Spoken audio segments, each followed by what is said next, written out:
Hello again, Gills fans. Welcome back to Gills in the Blood TV for what feels like my first video in ages. It has been around 2 weeks now since I was visible on YouTube due to a family holiday. Last video that I was present in was the matchday life with Stocky when we went out on penalties in the League Cup to Newport County. Since then, there was no preview that Thursday due to no fixture on the 17th of August. Unfortunately, because of the ongoing issues at Bury Football Club, which fingers crossed will be sorted by this week. So yeah, no match preview then, no content last weekend. Unfortunately then that meant no Monday review, and I was away all week. So Boz and Stocky took charge of last Tuesday's matchday live at home to Blackpool in the league. Decent point.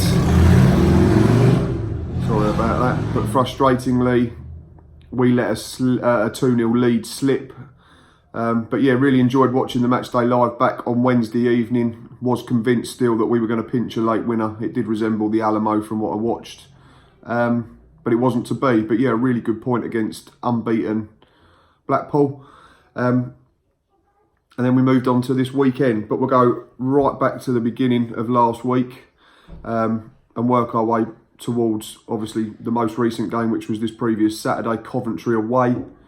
And the news that broke last week after the Blackpool game was that this man has had his contract mutually terminated.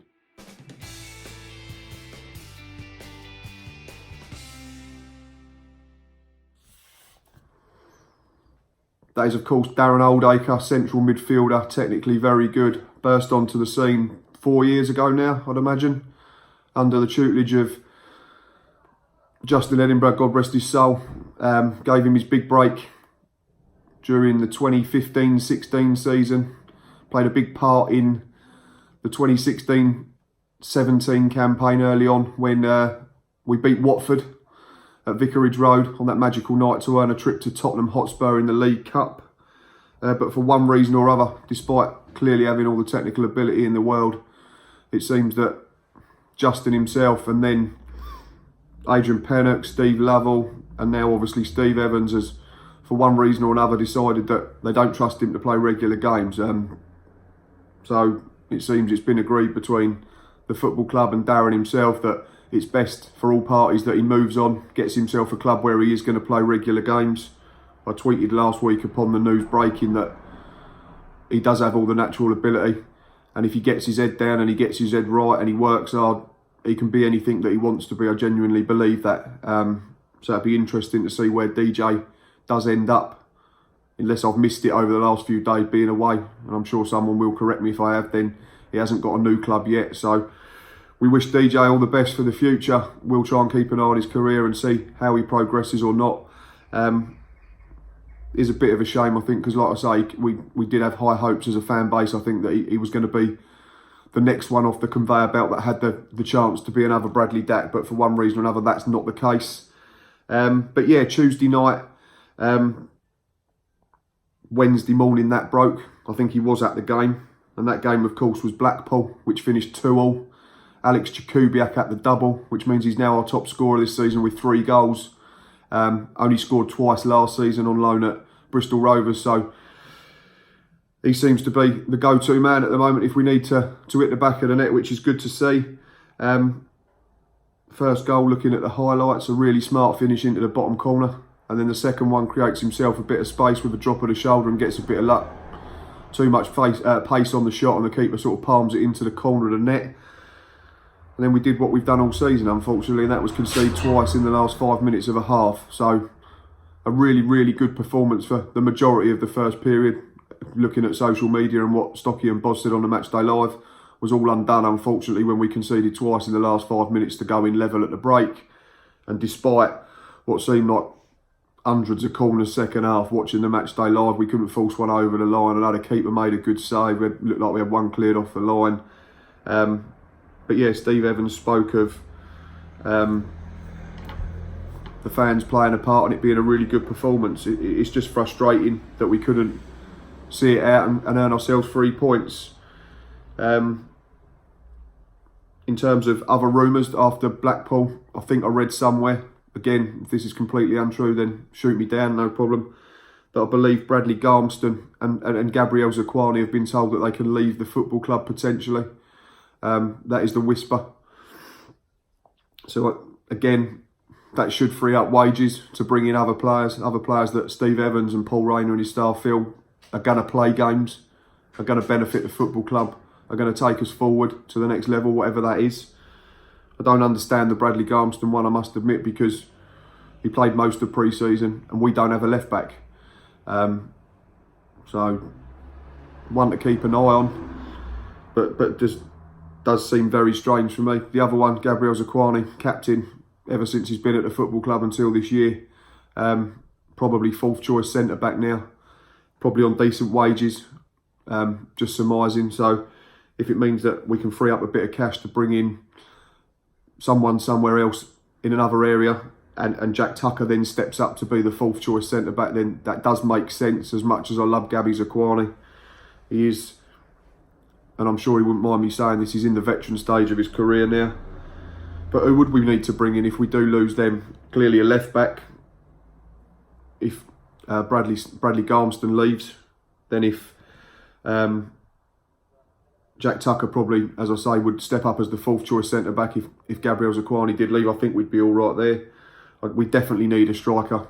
I know it's been reported that we failed in this bid for a lad in a higher division, so we move on from that, but we definitely need another striker, someone to put the ball in the back of the net, someone to take the burden off of Alex Jakubiak and Brandon Hanlon and others. Maybe a central attacking midfielder, and certainly someone who can play wide left as well, I think, because that was something that Steve Evans spoke about early on when all the signings came in the early part of the summer. But it's interesting to keep an eye on. We'll see what happens. I know Steve has said that we're going to be active in the early part of this week, so whether that means today, Bank Holiday Monday, I'm not so sure, but if not, I'd be very hopeful that we see one, maybe two at least, come in through the door Tuesday, Wednesday. But yeah, after all that, there was a game against Coventry on Saturday.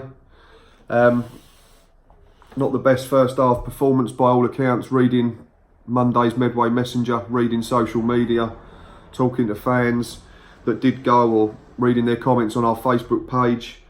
Game of two halves apparently. They battered us first half according to the manager. We battered them second half. Difference was they stuck one in the net. Their keeper made a top save, our keeper dropped a clanger unfortunately. So not loads between the two sides, but disappointing. The winless run continues. The run without a clean sheet stretches back now to Folkestone, which was what, the second or third game of pre-season. So no shutout, no clean sheet now for a good while, which is a bit concerning. And I know it is pressing that we get someone in at the top end of the pitch, but I think it's more pressing that we cut out the silly mistakes and stop letting them in at the other end, because we've played, how many games this season now? 5 in all competitions.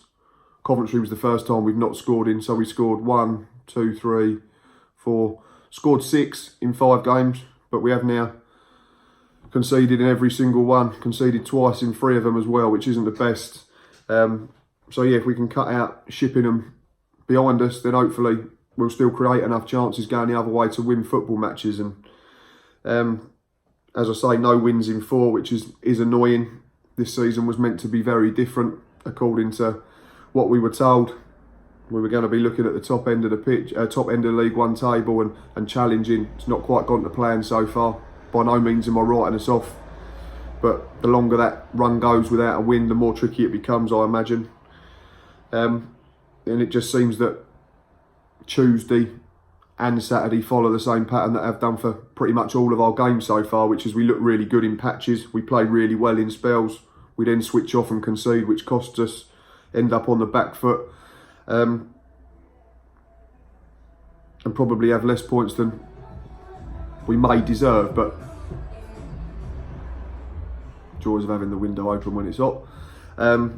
Maybe we do deserve to have more points than what we've got, but goals win games at the end of the day, so we could easily have an extra 2 to 4 if we got in at half time against Donny on the opening day at 1-0. If we'd got in at half time last Tuesday at 2-0 or 2-1 against Blackpool, maybe we'd have won that game as well, and then we'd be sitting here having a very different chat, but we're not. And yeah, looking at the minutes that we've conceded these goals, Coventry 26th minute on Saturday was the first one this season that we've not conceded in the last 6 minutes of games. If you look at the others, Doncaster Rovers 45 plus 2, Burton Albion 41 and 44, Newport County 84 and 90 plus 3, Blackpool 41 and 44-45 I think it was as well. So clearly a problem there that needs looking at and needs eradicating swiftly. And hopefully we can eradicate some of them problems and pick up 3 points this Saturday, he says, if, and it's a big if now, unfortunately our game does go ahead, because the breaking news this morning is that Bolton's takeover bid has fallen through at the weekend. And similarly to Bury, you have to feel sorry for the fans and the staff that work behind the scenes, cleaners, cooks, all that type of thing. The people that you don't see on social media, that you don't see in match day programmes, that you don't hear from, but are the lifeblood of these football clubs. And it's now been reported that obviously we know Bury have until, I think it's 5 PM Tuesday, to clear with the EFL this takeover and hopefully get Steve Dale out of their football club, and then they'll be able to carry on. But Bolton's, unfortunately, tragically, heartbreakingly, whatever you want to call it, has fallen through. And unless they sort something out in the next sort of 24, 36, 48 hours, their administrator has confirmed that the shutting down of the football club will start in earnest this week, which is absolutely horrifying. As I've said plenty of times, we sit here and we can moan about certain things as Gills fans, but imagine not having a football club, not having a football club to go and watch, not having a football club to talk about, not having a football club to moan about. And that's very real now for fans of Bolton Wanderers. But from a slightly selfish point of view, and this is something that the EFL and the FA and whoever else needs to look at, because it's becoming a farce. This could be the second game that the Gills can't play in the opening month of the season. And when you're trying to build up momentum, you've got a new squad and you're trying to get players to gel together, it's not helpful at all. It's a hindrance. And I don't want to sound selfish, because obviously fans of these two football clubs are going through a lot more, but we have to be, and we have to, we have to look after ourselves as well as Gillingham Football Club. And the integrity of the competition is becoming a bit of a farce now. So, say our game was postponed against Bury last weekend, then they get taken over and loads of money to spend. We could end up playing them later on down the line, and what they've got a much better squad than they've got now, so to speak. Or Bolton, they've played so many games, lost their last 3, shipping 5, with kids in the team. So what happens if by hook or by crook they get taken over, don't have to fold, and then spend money, and we play them in January because we can't get the fixturing beforehand, and they've got a brand new squad? Doesn't seem quite right, does it? So I don't know all the ins and outs, so don't shoot me down, fans of them clubs, because I do feel for you, and I'm rooting for the pair of you that it does get sorted and that we do get to face each other twice this season. But the EFL have really got to sort something out, because it's making a mockery of the competition. It's making a mockery of League One at the moment. But all we can do as fans is sit tight and watch and hope and keep our fingers crossed for everyone concerned that stuff does happen and the right outcome does come about. So yeah, fingers crossed. That's enough from me today. Hopefully I'll be back Thursday with a weekly roundup with Boz and Stocky. Hopefully we'll be able to talk about some transfers in terms of signings.